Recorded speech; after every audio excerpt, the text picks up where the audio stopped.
Mga bagay na huwag gagawin bilang content creator.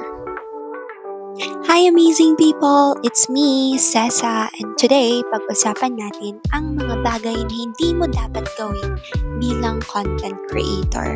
Kasi hindi lang basta post ng post. May mga bagay tayong dapat iwasan para maging responsible at respected na creator. Una, huwag mong gayahin ang content ng iba. Okay lang ma-inspire, pero huwag mangopya. Kung gusto mong makilala, gumawa ka ng original na content, hindi yung parang clone ng iba. Remember, authenticity builds trust. Copying ruins it. Next, huwag mag-post ng walang research o context. Hindi lahat ng trending kailangan sabayan. Kung magpo-post ka ng news o information, siguraduhin mong tama at verified. Ayaw nating maging source ng fake news, di ba? Pangatlo, huwag mong i-ignore ang audience mo. Sila ang reason bakit ka nag-grow.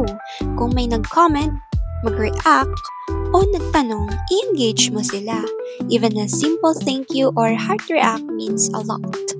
Number 4, huwag masyadong personal o padrama.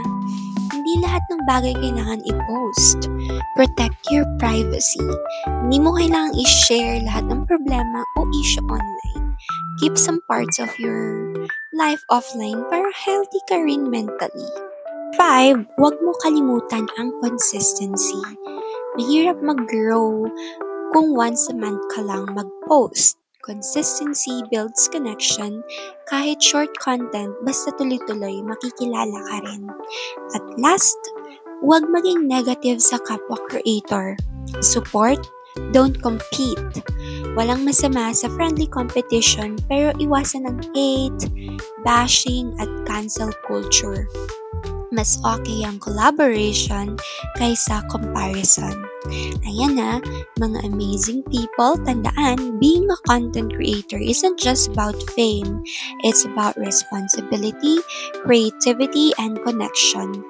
Kung may gusto kayong idagdag na wag gawin, comment below. Don't forget to like, share, and subscribe for more creator tips.